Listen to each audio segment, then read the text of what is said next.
ఆ వంతెన రెండు రాష్ట్రాల వారధి. రెండేళ్ల క్రితం కుంగిపోయింది. మరమ్మతులు లేదంటే కొత్త వంతెన నిర్మాణానికి నోచుకోక స్థానికులకు అవస్థలు తప్పటం లేదు. అప్రోచ్ రోడ్ వేసి రాకపోకల మార్గం సుగమం చేసినా అది 3 నాళ్ల ముచ్చటగానే మారిపోయింది. వానకాలం రావటం, అప్రోచ్ రోడ్డు కొట్టుకుపోవడం, రాకపోకలు నిడిచిపోవడం ఇదే జరుగుతుంది గత 2 ఏళ్లుగా.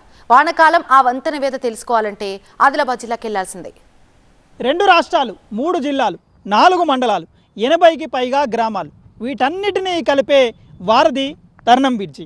గత ఏడాది కుంగి ప్రస్తుతం వచ్చిన వర్షాలతో అప్రోచ్ రోడ్ కొట్టుకపోయి పూర్తిగా రాకపోకలు లేక నిలిచిపోయిన పరిస్థితి కనిపిస్తుంది. ఒకే ఒక్క వర్షానికి అప్రోచ్ రోడ్ పూర్తిగా తెగిపోయింది. దీంతో ఎక్కడికక్కడ రాకపోకలైతే నిలిచిపోయిన పరిస్థితి. ఇరువైపులా మహారాష్ట్ర, ఇటు తెలంగాణలో కలుపుతున్న ఆదిలాబాద్ జిల్లా, చంద్రపూర్ జిల్లా, నాగ్పూర్ జిల్లాలకు సంబంధించిన 3 జిల్లాల అనుసంధానంగా వారధిగా ఉన్న ఈ వంతెన పూర్తిగా రాకపోకలు లేక ఇబ్బంది పడుతున్న పరిస్థితి కనిపిస్తుంది. ప్రయాణికులు ఏమంటున్నారు, ప్రజలు ఏమంటున్నారు, 3 జిల్లాలకు సంబంధించిన ప్రజలు తీవ్ర ఇబ్బందులు పడుతున్న పరిస్థితి ఎట్లా ఉంది మీకు చూపించే ప్రయత్నం చేస్తుంది TV9.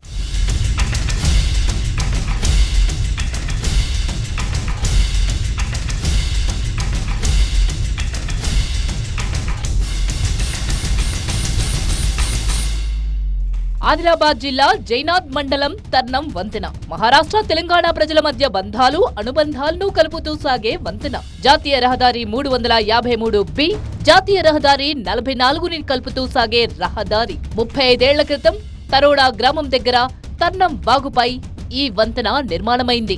నిత్యం వేలాది మంది రాకపోకలకు ఈ వంతెన వారధిగా నిలిచింది. కానీ 2 ఏళ్ల క్రితం వచ్చిన భారీ వరదలకు వంతెన కుంగిపోయింది. గత ఏడాది వచ్చిన భారీ వరదలకు ఓ పిల్లర్ దగ్గర పగుళ్లు కూడా వచ్చాయి. దీంతో వంతెన పైనుంచి రాకపోకలను అధికారులు పూర్తిగా నిషేధించారు.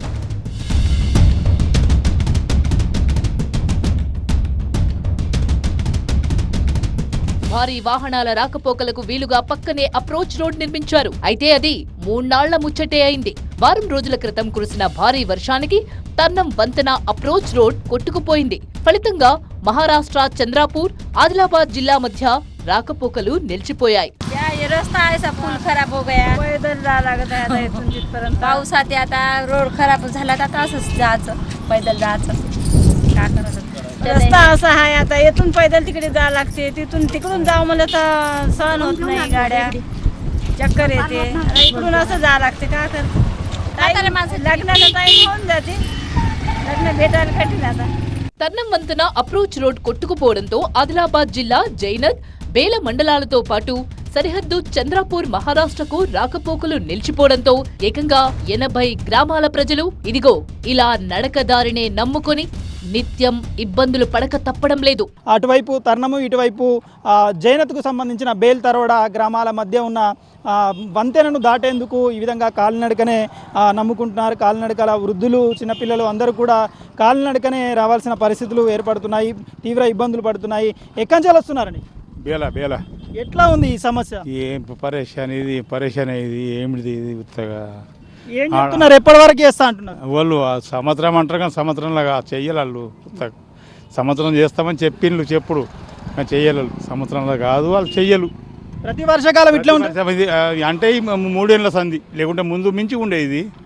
దీన్ని డ్రైనేజీ 2 పిల్లలు తీసేస్తే ఖతం అయిపోతుండే. 2 పిల్లల కోసం నాకు ఇందరు పబ్లిక్ పరేషాన్ ఉన్నది. ఎన్ని మండలాలకు, ఎన్ని గ్రామాలకు సమస్య ఉంది? ఇది మహారాష్ట్ర చంద్రపూర్ దాకా ఉన్నది. చంద్రపూర్ దాకా ఇప్పుడు మర్ర టికెట్ సుగా అంతే పెంచిండు. అక్కడికి వెళ్ళిపోయిన టికెట్ అంతే తీసుకుంటున్నాడు. 40 రూపాయలు పెడితే ఇప్పుడు నడిపిస్తున్నాడు. మర్ర 50 రూపాయలు టికెట్ తీసుకుంటున్నాడు.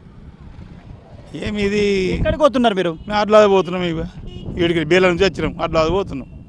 ఇది ప్రయాణికుల కష్టాలు ఇవి. 2 వైపులా బస్సు, ఆర్టీసీ ప్రయాణాలు చేయాల్సిన పరిస్థితి, దిగి రాకపోకలు చేయాల్సిన పరిస్థితి కనిపిస్తుంది. నడక మార్గంలో వెళ్లాల్సిన పరిస్థితి ఉన్నాయని కూడా చెప్తున్నారు.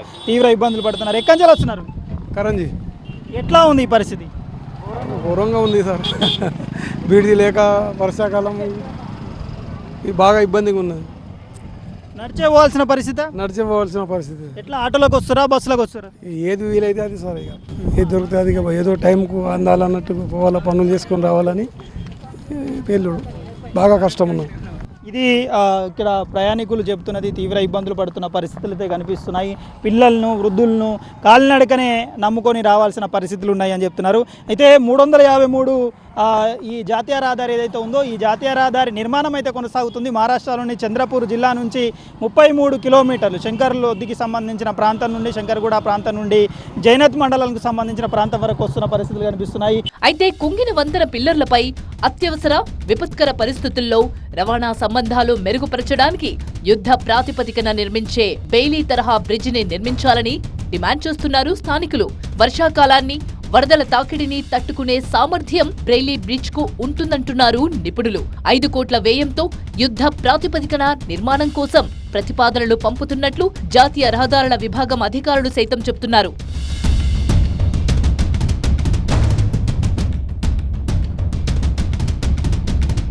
జైనాథ్, బేల మండలాల మీదుగా మహారాష్ట్రలోని శంకర్గూడ వరకు జాతీయ రహదారి విస్తరణ, తర్నం దగ్గర కొత్త వంతెన నిర్మాణంతో పాటు సర్వీస్ రోడ్ వేయాలని ప్రభుత్వం ప్రతిపాదించింది. ఇందుకోసం 362 కోట్లు ఖర్చవుతుందని అంచనా కూడా వేసింది. కానీ మహారాష్ట్రకు చెందిన ఓ కంపెనీ 194 కోట్ల రూపాయలకే పనులు చేస్తామని ముందుకొచ్చి టెండర్ కూడా దక్కించుకుంది. అయితే వర్షాకాలం ప్రారంభమైన గుత్తేదారు ఇప్పటి వరకు అడ్రస్ లేకుండా పోవడంతో తర్నం వంతెన నిర్మాణం అటకెక్కింది. దీంతో ప్రయాణికులకు ఇబ్బందులు తప్పడం లేదు. బ్రిడ్జికి అటు చివర ఇటు చివర వాహనాలు నిలిచిపోవడంతో వంతెన దాటాలంటేనే నడవక తప్పని పరిస్థితి. ఆర్టీసీ కార్మికులు, ఆర్టీసీ సిబ్బంది కూడా తీవ్రంగా ఇబ్బంది పడాల్సిన పరిస్థితులు ఉంటున్నాయి, నిరీక్షించాల్సిన పరిస్థితులు ఉంటాయి. ప్రయాణికుల కోసం వెయిట్ చేసి ప్రయాణికులను పూర్తిగా నిండిపోయిన తర్వాతే తీసుకువెళ్లాల్సిన పరిస్థితి. కండక్టర్లు ఉన్నారు మనతో పాటు.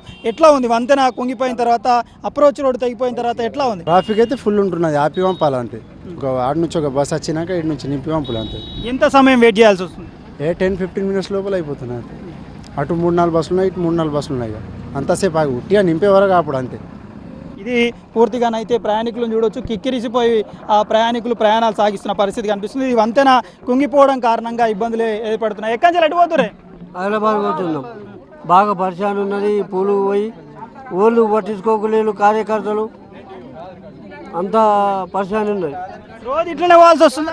రోజు ఇక వ్యవసాయదారులు ఎట్లా పన్నీటి చోటి పోగొడుతున్నది. ఆడికెళ్ళి నడిచి రావాలా, ఈడికెళ్ళి నడిచిపోవాలంటే తక్లీఫ్ ఉన్నది.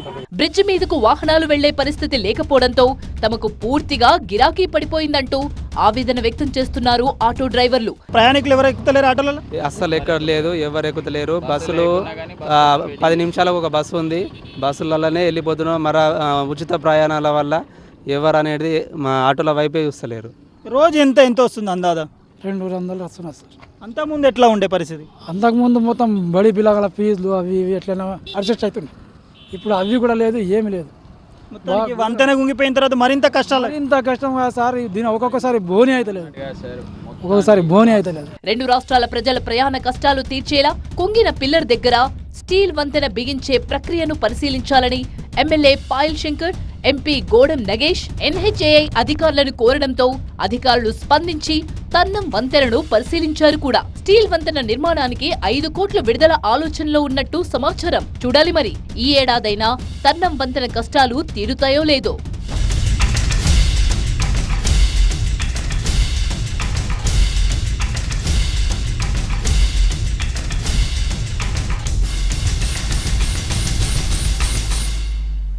రెండు రాష్ట్రాలను వారధిగా ఉన్న తర్నం వంతెన కుంగిపోవడం, అప్రోచ్ రోడ్ తెగిపోవడం కారణంగా తలెత్తిన సమస్య ఇది. కెమెరా పర్సన్ ప్రవీణ్తో నరేష్, TV9 ఆదిలాబాద్, మహారాష్ట్ర సరిహద్దు ప్రాంతం నుండి.